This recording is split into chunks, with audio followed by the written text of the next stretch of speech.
पाकिस्तान तहरीक इंसाफ के रहनुमा फवाद चौधरी लाहौर में प्रेस कॉन्फ्रेंस कर रहे हैं। जो नेशनल बैंक के प्रेसिडेंट हैं और जफर हिजाजी का नाम भी अब उस नेटवर्क में आ रहा है। ये नेटवर्क जो मनी लॉन्ड्रिंग का नेटवर्क इसहाक डार चला रहे हैं, ये पाकिस्तान का नहीं, शायद जनूबी एशिया का सबसे बड़ा मनी लॉन्ड्रिंग नेटवर्क है। इसहाक डार नैब को मतलूब है, जफर हिजाजी गिरफ्तार थे, अभी उनकी जमानत हुई है। अहमद सईद अभी तक नेशनल बैंक के प्रेसिडेंट हैं।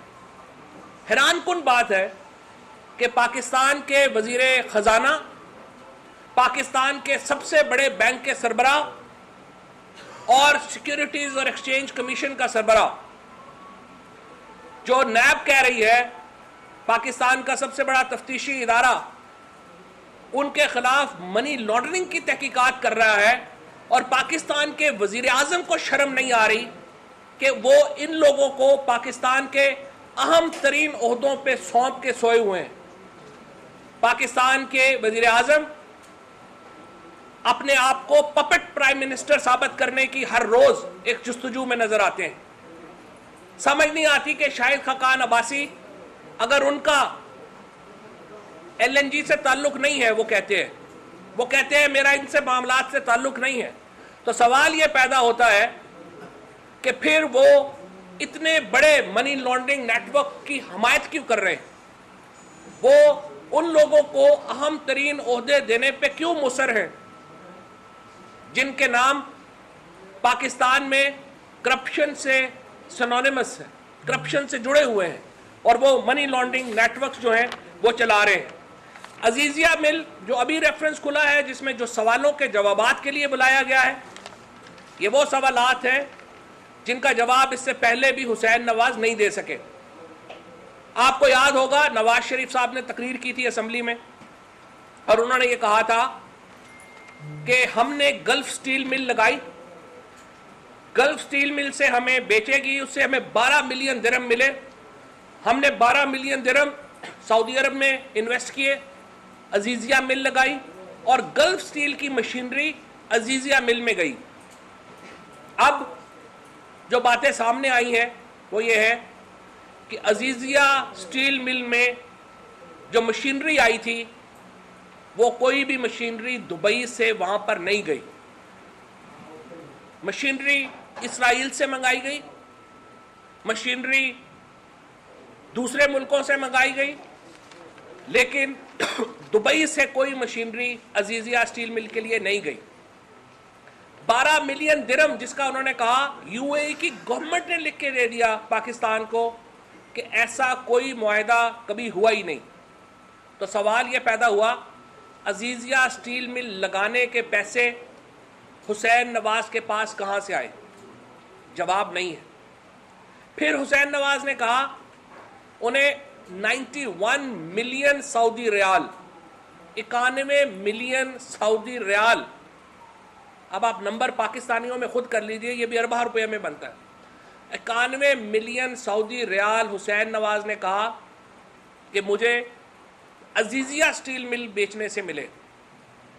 पूछा गया कि उसका कोई बैंकिंग ट्रांजैक्शन हुई, कैसे आपके पास 91 मिलियन आए? क्योंकि अजीजिया में तो 3 पार्टनर थे, उसमें तो शहबाज शरीफ साहब की साहिबजादी भी पार्टनर है, उसमें हसन नवाज भी पार्टनर है, उसमें और लोग भी पार्टनर हैं। तो आखिर वो पैसे सिर्फ आपको क्यों मिले? उनके पास कोई जवाब नहीं था। जब गल्फ स्टील के पैसों का हिसाब नहीं हो सका, तो अजीजिया के पैसों का हिसाब नहीं हो सका, तो हिल मेटल एस्टेब्लिशमेंट का, हिल मेटल एस्टेब्लिशमेंट पैसे भेज रही है 89%, यानी 99% of total profit Nawaz Sharif साहब को, और नवाज शरीफ साहब वो पैसे भेज रहे हैं मरियम नवाज शरीफ साहिबा को, हसन नवाज शरीफ को, हुसैन नवाज शरीफ को। हिल मेटल से पैसे नवाज शरीफ साहब को आते हैं। नवाज शरीफ साहब 80 करोड़ रुपया एक रात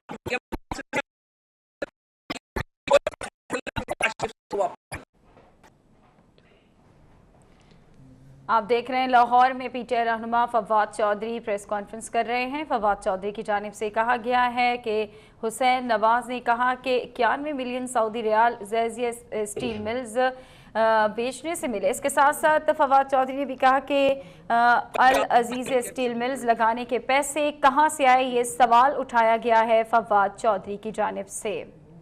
गल्फ स्टील, अजीजिया स्टील और हिल मेटल का हिसाब नहीं हो सका। पाकिस्तान के इदारों का मजाक उड़ाने के मुतरादिफ है, पाकिस्तान के इदारों पर अदम एतमाद के मुतरादिफ है। उन्हें सवालों के जवाब देने के लिए पेश होना चाहिए, और अगर वो पेश नहीं होते तो इसे एतराफ़े जुर्म समझा जाएगा। समझा जाएगा कि आपके पास सवालों के जवाब नहीं है और अब तक आप सवालों के जवाब नहीं दे सके। 300 अरब रुपया यानी 3000 करोड़ रुपया, ये जो 9 कंपनीज प्लस एफजेडी और प्लस अगर 3 बड़े ब्रिटिश वर्जिन आइलैंड लगाई जाए, 13 से जो कंपनियां हैं इनके दरमियान 3000 करोड़ रुपए का लेन देन है। ये कहां से पैसे आए? आपके पाकिस्तान के तमाम यूनिट्स तो लॉस कर रहे हैं, आपकी यूके की कंपनी तो सारी लॉस कर रही हैं। पैसे कहां से आए आपके पास? 3000 करोड़ रुपया पाकिस्तान के लोगों का पैसा है, पाकिस्तान के गरीब लोगों का पैसा है, जो इसहाक डार एंड कंपनी की मदद से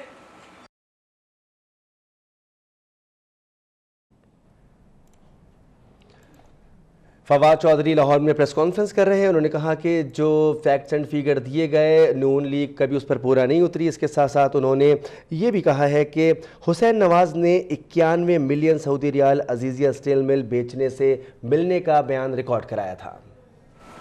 और JIT के जो अरकान हैं, ये अल्लाह ताला ने पाकिस्तान के लिए मसीहा बना के भेजे। अगर ये स्टैंड ना लेते तो पाकिस्तान में ये जो मनी लॉन्ड्रिंग नेटवर्क चल रहा है, इस पे कभी हाथ नहीं पड़ सकता था। आज जो नैब में पेश नहीं हो रहे, वो सिर्फ इसलिए पेश नहीं हो रहे कि जो ये कहते हैं ना लोग कि सुप्रीम कोर्ट के जज साहब जो हैं जी वो क्यों मुकर्रर नहीं हुए। JIT में भी इन्होंने पेश नहीं होना था अगर सुप्रीम कोर्ट की पीछे से JIT को हिम्मत और हौसला और बैकिंग ना होती। इसलिए हम समझते हैं सुप्रीम कोर्ट के जो जज साहब हैं जस्टिस इजाजुल हसन साहब। फवाद चौधरी की प्रेस कॉन्फ्रेंस इस वक्त जारी है। आप देख सकते हैं पाकिस्तान तहरीक इंसाफ के रहनुमा फवाद चौधरी लाहौर में मौजूद हैं और प्रेस कॉन्फ्रेंस कर रहे हैं। मामलात का भी पहरा दें। हुदैबिया की अपील कहा गया था कि 10 दिन में फाइल की जाएगी। आज आप देख लें, अभी तक वो अपील फाइल नहीं की गई।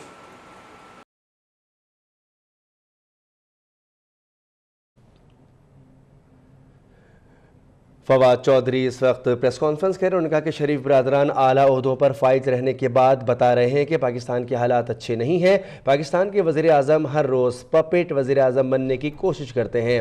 अभी गल्फ स्टील हिल मेटल पर भी रेफरेंस शुरू होना बाकी है। अल अजीजिया स्टील मिल में जो मशीनरी लगी वो इसराइल से मंगवाई गई थी।